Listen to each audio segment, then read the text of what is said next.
khăn kê đá cha ơi khăn kê đá cha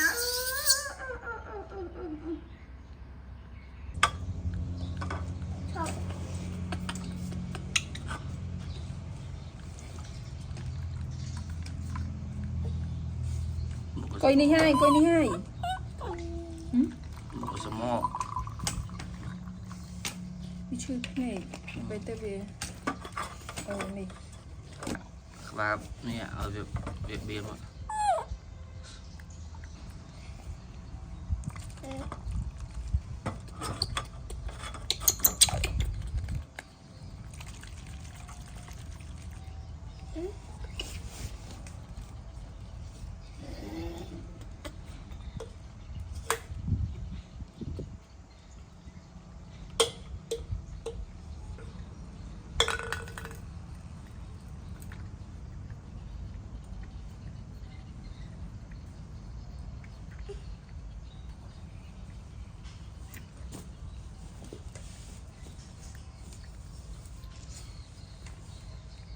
I love you. You love mommy? Đi kéo đi tôi sát tôi sợ lên Tao mặt bóng tắc này. không sao mình cái vô cái đá thật bằng Cơ ta bán bóng lực trên dịp sáng nó đẹp rồi. Viêm toán cắp thế. Để tùm lên. ngay nó ngồi chơi lấy mạng băng sao hả băng tam công thức bà lấy nó tới đo cái này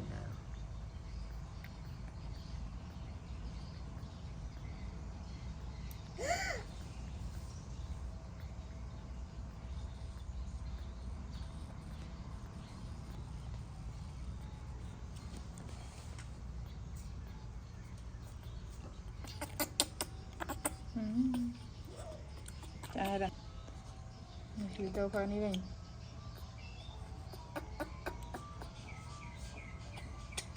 Nè. Phải đi với nhỉ. Hay phải chạy để mình không sai. Dương phật yên phải lên cháu đó.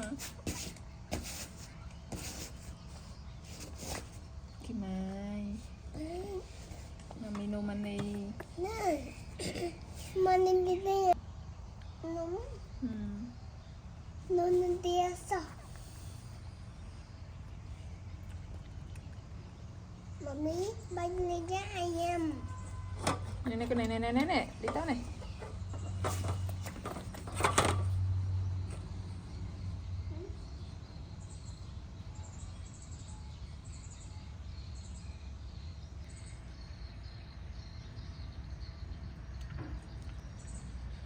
Toàn bạc lưới bỏ đặt câu để phải đặt câu khắp trên tờ vậy.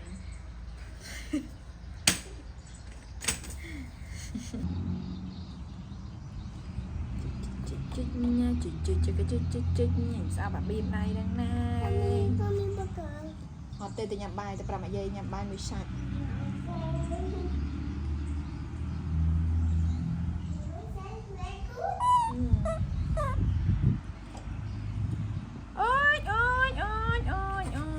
Ôi đừng ấy thế này phát của anh này đau thế vậy.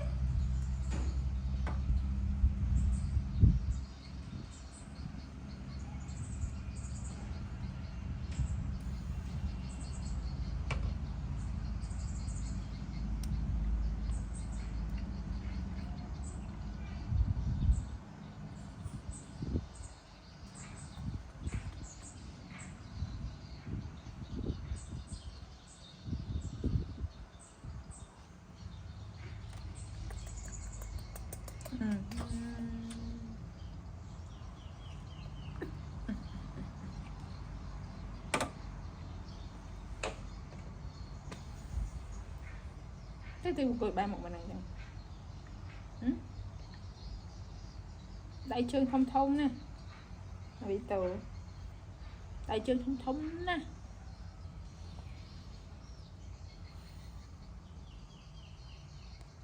Bị từ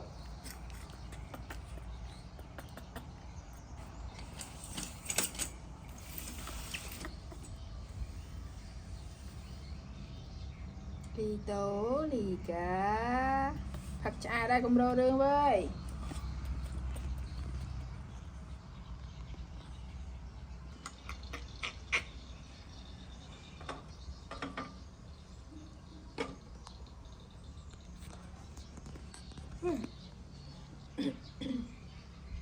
nè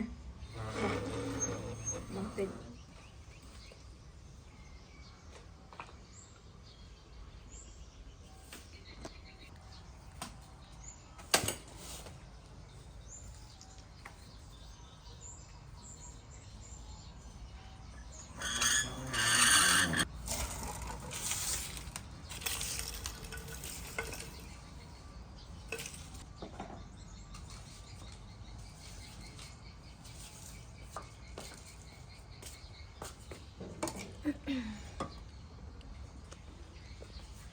chặt bàn mình chân nữa đấy chập bàn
đi tô này bị lơ mà đó nè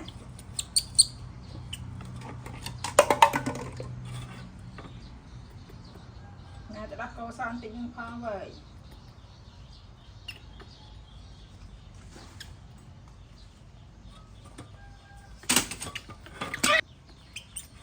cái xiêm mà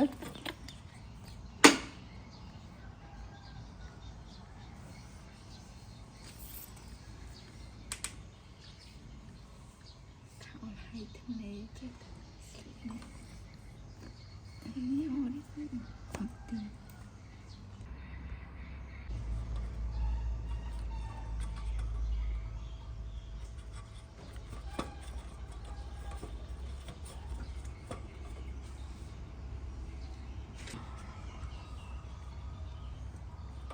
ca đi đâu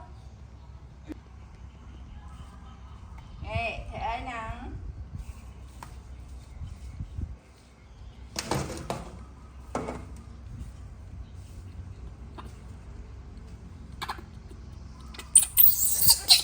thật ai á thật ấy nè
Đó nè. Ding ding ding ding ding ding ding ding ding ding ding ding ding ding. Dito ai.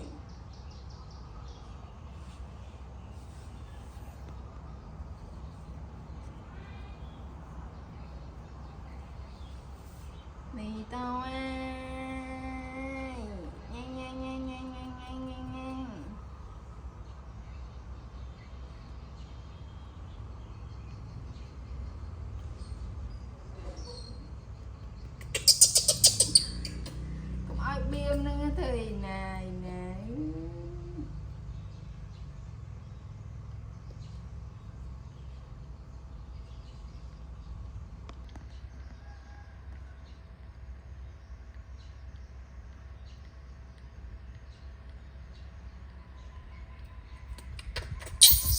khăn kê đá chao ơi khăn kê đá chao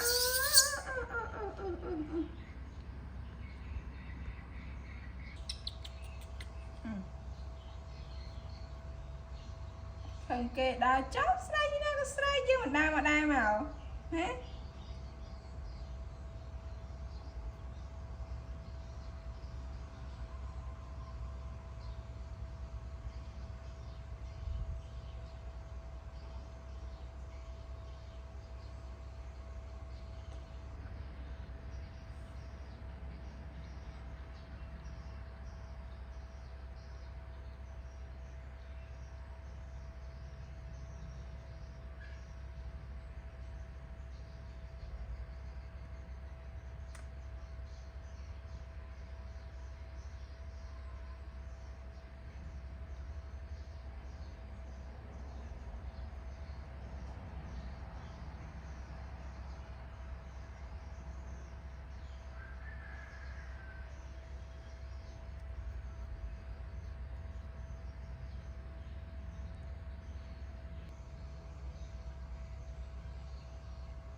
sạch đó vậy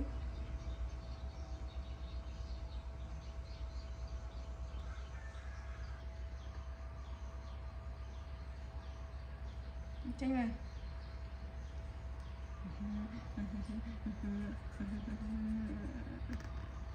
họ tụi nó của anh có tiền anh ơi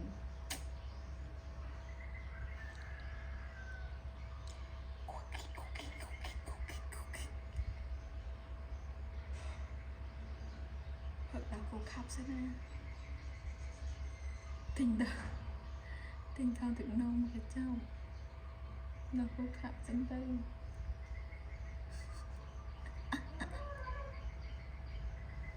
bọt tẹt tê bị xẹ ơi thấy bên chồng thấy bóp cái nông mà ta mình để ra tật con nhăn tật xanh bây giờ tật không tật mất tật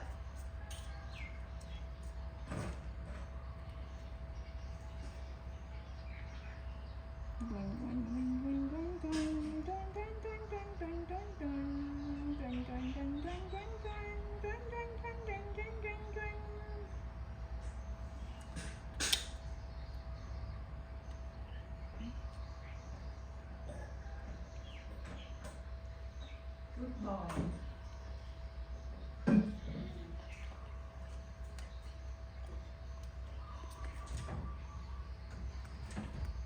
Ba con nhá. Mùa. Dạ, tao đọc cô là oi biết thật không? Ai nè, đi á. Chân mày ra từ tinh đa cò. Anh đi đây thật. Nuôi tệ. Ok, cô á.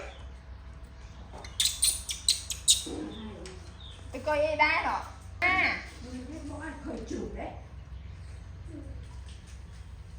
Thầy ca ơi. Phật hai ơi. Phật hai ơi. Ca. Bài hỏi đọc cô đi. Đã không. Đã không ra thì No. Tao bên này bên, kia bên này bên. Cái này. Cái này. Cái này.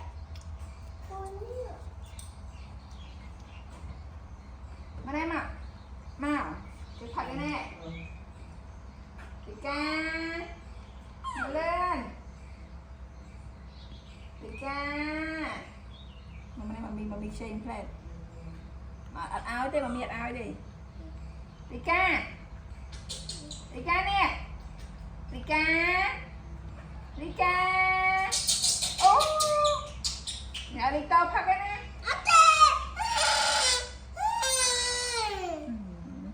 Mami miếng trứng. Mà lên nào.